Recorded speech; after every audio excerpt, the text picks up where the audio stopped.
اب میں چونکہ بنیادی طور پہ ایک معلم ہوں اور 35 سال تک میں نے جامعہ پنجاب میں شعبہ عربی میں اور پڑھایا ہے.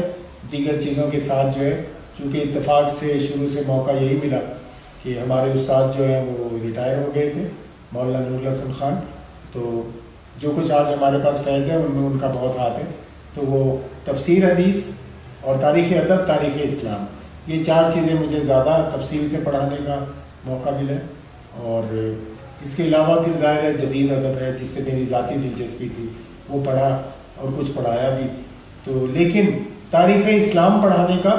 اور تاریخ ادب پڑھانے کا اور تفسیر حدیث پڑھانے کا بہت زیادہ موقع ملا. اور پھر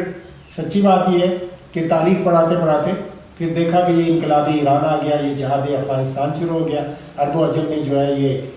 تسنن و تشیع اور دیگر مسائل شروع ہو گئے. تو پھر میں نے اہل تشیع کی کتابوں کا بھی جو مطالعہ کیا، جیسے خمینی صاحب کی عربی فارسی کتابیں، ڈاکٹر علی شریعتی کی فارسی کتابیں اور بہت ساری، کہ دیکھا تو جائے کہ ہمارا مسئلہ کیا ہے اور ہم میں اتفاق اور اختلاف ہے کیا. اور پھر جو تاریخ کی کتابیں عربی کی ہیں، البدایہ ابن کثیر اور باقی ساری، تو ان کتابوں کو بھی تبری، ابن الاسیر، جو ضرورت پڑی. میرا کوئی دعویٰ نہیں ہے کہ میرا علم بہت ہے، لیکن چونکہ اس طرف زیادہ موقع ملا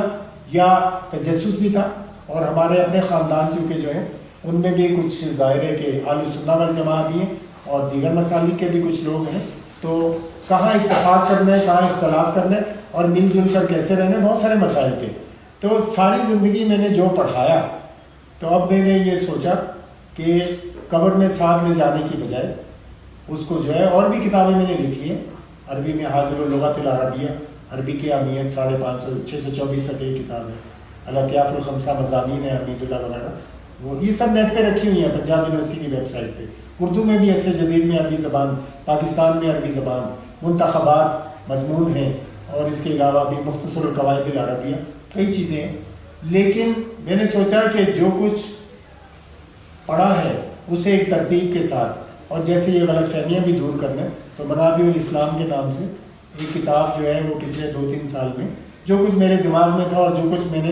مصادر پڑھے، تو منابع الاسلام کے نام سے اسلام کے سرچشمے، عربی میں کتاب ہے. خیال کا 200-250 صفحہ ہوگا، لیکن کرتے کرتے اب وہ 800 صفحہ ہو گیا، اور اب وہ تقریباً تیار ہے. اور اس میں پہلا باب جو ہے القرآن، قرآن کی کیا حیثیت ہے، مختصر تعارف، اور اس کی جمع و تدوین، اور اس کی تفسیریں کیا ہیں، اور اس کی جو ہے وہ تھوڑا صورتوں کا تعارف. اور دوسرا باب ہے سنہ، سنہ کیا ہے، اور پھر اس میں حدیث کے مجموعے کیا ہیں صدی وار،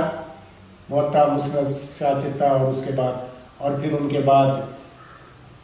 حجیت حدیث کے لحاظ سے میں نے تو کوئی خاص بات نہیں کی، لیکن ایک عنوان دے دیا،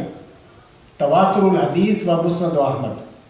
کہ صحابہ کرام کا سب سے بڑا مجموعہ روایات کا مسند احمد بن حنبل، ہزاروں صحابہ کا، 40-50 ہزار احادیث 6 جلدوں میں، اور اب تو جدید بھی. تو ان کے نام دے دیے کہ کون کون صحابہ کرام ہیں جن کی احادیث اس میں موجود ہیں. تو امت کو خود ہی پتہ چل جاتا ہے کہ علم حدیث جو ہے اس میں تواتر بھی ہے اور اس کی حجیت بھی ہے. اور تیسرا باب ہے العشرۃ المبشرون،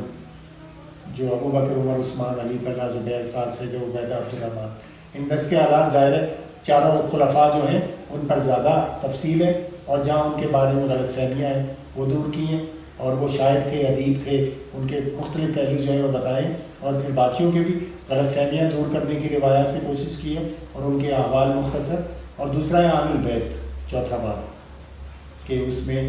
ازواج مطہرات اور اولاد النبی اور نواسی نواسیاں داماد ایک ترتیب کے ساتھ ان کے جو ہے مختصر تعارف مستند کتابوں سے، طبقات ابن سعد، الاستیاب ابن عبد البر، ابن کثیر، البدایۃ والنہایہ. میں نے زیادہ ان 3 کتابوں کو بنیاد بنایا، باقی سے بھی استفادہ کیا. اور 5واں باب اس کا ہے الصحابۃ الکرام، یعنی جو عشرہ مبشرہ کے باہر ہیں اور اہل البیت کے باہر ہیں صحابہ کرام، ان میں صدی وار، پہلی صدی سے لے کے 100 ہجری تک، آخری ابو الطفیل عامر بن واصلہ رضی اللہ عنہ جو مکہ میں فوت ہوئے، تو 100 ہجری میں 4-5 صحابی ہیں. تو ان کا مختصر تذکرہ، اور جہاں جہاں کوئی غلط فہمیاں ہیں تو اس میں شروع کیا یاسر عباسی سے جو 1 ہجری سے بھی پہلے ہیں، اور پھر آگے بہت ساری تفصیل ہے. عبیدہ بن حارث ہیں، سید الشہداء حمزہ سب سے پہلے، ترتیب میں کیونکہ ان کا مقام ہے، دوسرے خالد بن ولید ہے، اور پھر ترتیب ہے 1 2 3 4 ہجری کے حساب سے 100 ہجری تک۔ تو 100 سے زیادہ صحابہ کرام جو جلیل القدر ہیں ان میں بہت سارے ہیں، اور حضرت معاویہ بن ابی سفیان رضی اللہ عنہ پہ بھی تفصیلی جو ہے وہ معلومات اکٹھی کی ہیں، اور ان کے بارے میں یہی جو بعض لیکچرز میں نے باتیں کہی ہیں وہ بھی دی ہیں، اور آگے جو تفصیل ہے بہت ساری تاکہ غلط فہمیاں دور ہوں۔ اسی طرح جو ہے وہ مروان بن حکم ہے، ان کا تذکرہ کیا ہے، عبداللہ بن عباس ہیں، عبداللہ بن جعفر طیار ہیں، عبداللہ بن زبیر ہیں۔ تو خواتین کا اگلا باب ہے صحابیات، اس میں بھی جو ہے وہ زیادہ تو نہیں ہو سکا لیکن مختصراً طبقات ابن سعد وغیرہ سے ابو جہل کی بیٹیاں صحابیات ہیں، ابو لہب کی بیٹیاں صحابیات ہیں، ابو جہل کے بیٹے صحابی ہیں، ابو لہب کے بیٹے صحابی ہیں، اور بہت ساری ایسی جلیل، عبداللہ بن ابی رئیس المنافقین ہیں، اس کے بیٹے بیٹیاں جلیل القدر صحابیات ہیں۔ تو مختصر پہلا ذکر کیا ہے سمیہ رضی اللہ عنہ کا جو پہلی شہیدہ اسلام میں مکی دور میں، اور پھر علی بات آگے کیونکہ وفیات مل نہیں سکی اور شاید وہ تفصیلی کام ہے، علی بات کے لحاظ سے 77 صحابیات کے حالات، اور آخری یا پہ ختم کر کے یا جہاں بھی ختم ہوا آخری اسماء بنت ابی بکر ہیں جو 73 ہجری میں فوت ہوئی، اور ان کا ذرا تفصیلی تذکرہ ہے، اور وہ ہیا آخر المہاجرین وفاتاً بالاتفاق، تو مہاجرین میں وہ ہے۔ اور اگلا جو ہے اب اس کا خلاصہ میں نے نکالنا تھا، تو الاسلام منابع و مذاہب، کہ یہ 6 منابع تو ہو گئے، کسی ایک سے بھی آپ استفادہ کر لیں تو آپ سیدھے رستے پہ پہنچ جائیں گے، اور 6 کے 6 سے کریں تو پھر تو پہنچ ہی جائیں گے، بہت اونچے پہنچ جائیں گے۔ تو یہ ہے کہ اس کا خلاصہ ملخص الباس و تکملۃ ہو، کہ یہ جتنی 6 ابواب میں معلومات ہیں ان کا خلاصہ کیا ہے اور اس کا تکملہ کیا ہے، کہ یہ منابع کیا ہیں، ان کا خلاصہ کیا ہے، اور پھر مذاہب کیا ہیں۔ تو اہل سنہ والجماعہ کا تعارف ہے کوئی 20 صفحوں میں جو ضروری باتیں ہیں، اور پھر یہ کہ جو فرقے بن گئے ان کا بھی مثبت تعارف، کہ ان کے اپنے مصادر سے ان کے عقائد کیا ہیں اور ان کے جو ہیں وہ تفاصیل کیا ہے۔ میرا تو یہ 200-250 صفحہ بن گیا تھا، پھر میں نے کاٹ کے تو یہ کوئی 80 صفحے میں یہ تکملہ ہے، اور اس میں جو اہل سنہ والجماعہ 90% سے زائد اکثریت ہے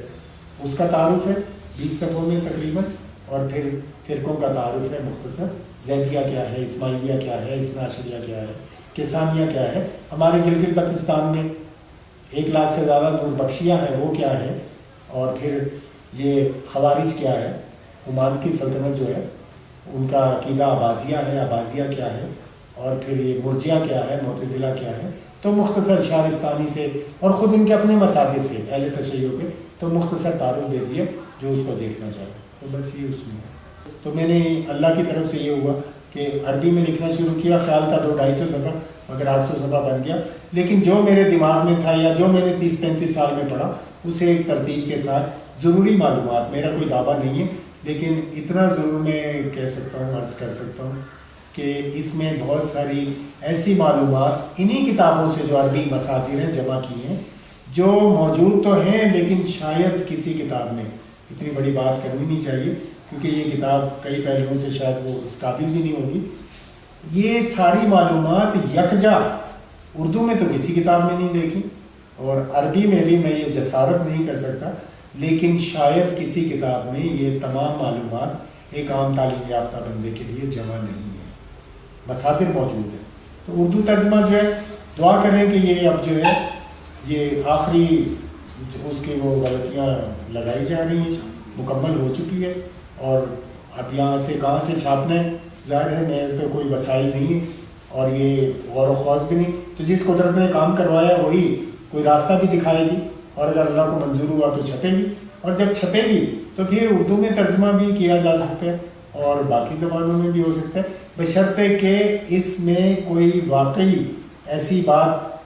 اہل علم کو، اہل تحقیق کو نظر آئی، یا تعلیم یافتہ لوگوں کو یا مسلمانوں کو یا دوسروں کو، کہ یہ کتاب جو ہے واقعی اس میں کوئی ایسی معلومات ہیں کہ اس کو ترجمہ کرنا چاہیے، اور نہ آئی تو مجھے جو اللہ نے ذہن میں ڈالا میں نے مرنے سے پہلے ان کے کتاب میں بند کر دیا، تو میں اپنی طرف سے بری ذمہ ہوں۔ تو کم از کم مجھے یہ شرح صدر ہوگا مرتے ہوئے کہ میں اپنے ساتھ سارا کچھ نہیں لے آیا، کافی کچھ جو ہے اس کتاب میں دے آیا ہوں. اسلام اور ذات پات بھی ایک اردو میں کتاب ہے, وہ ایک اچھی کتاب ہے ہمارے معاشرے میں کہ ذات پات کی کوئی بنیادی اسلامی حیثیت نہیں ہے. تو قرآن کا باب, سنہ کا باب, سیرت و تاریخ کا باب, اقوال فقہا کا باب, سید غیر سید کا مسئلہ, تو وہ کتاب 2000 میں چھپی تھی 1000, تو وہ کافی مقبول ہوئی اور ختم ہو گئی. تو نیٹ پہ میں نے یہ ساری کتابیں رکھی ہوئی ہیں, 7 کتابیں. ایمان کی کرن، ہدایت کی شمع، رسال اردو.